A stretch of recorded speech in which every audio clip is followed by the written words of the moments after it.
Yeah. So what's the trick to getting the frames in? Patience.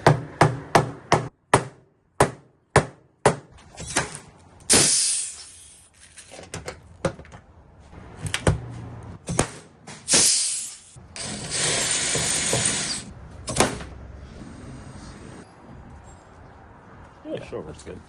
So we're onto a really fun part of the build, and it's hammer riveting the hoods. So you can see that Nate and Corey have the hood to the 62 here, and they're meticulously peening over each rivet by hand.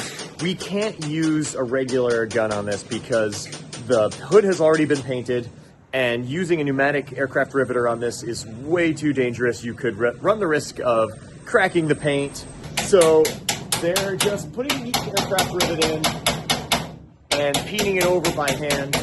The reason that we have to do this is because, unlike Land Rover, we're actually galvanizing the hood frame and painting the hood on both sides. So from the factory, the hood was not painted on the inside, and this frame was only painted in just a light coat of black paint. But the result of that was rotted out hood frames and highly corroded hood skins. I can illustrate that with an original hood frame that we have used for parts. This is what will happen to an ungalvanized hood frame. And just about everyone has some level of rot. So we need to galvanize it and paint it on both, and paint the skin on both sides, and then by hand rivet it together with these aircraft rivets. So let's see how the guys are doing here.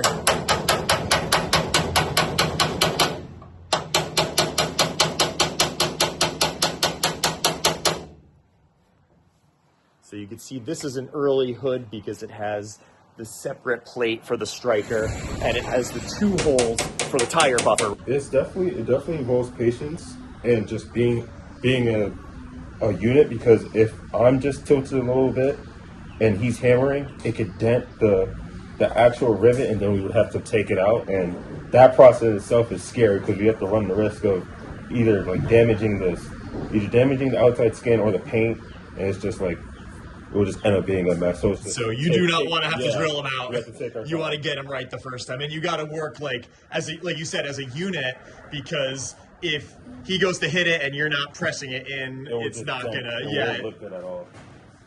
Yeah, and then I have to listen for the change in pitch of the rivet to make sure it's mushroomed over enough.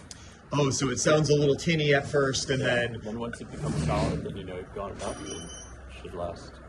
that's a good point, because how do you know how much to peen it over and when to stop? So you listen for the sound, not for the visual cues. Yeah, the other thing to know is that each of these hood frames was drilled for the skin that went on it. So each one has holes in slightly different places. So you can't just interchange a hood frame from one hood to another without having to do some welding and, weld up those holes, drill new ones. It's really important to keep the original frame to the original skin, because these vehicles were built by hand. They weren't built like modern day cars. So every hole was just kind of drilled by eye.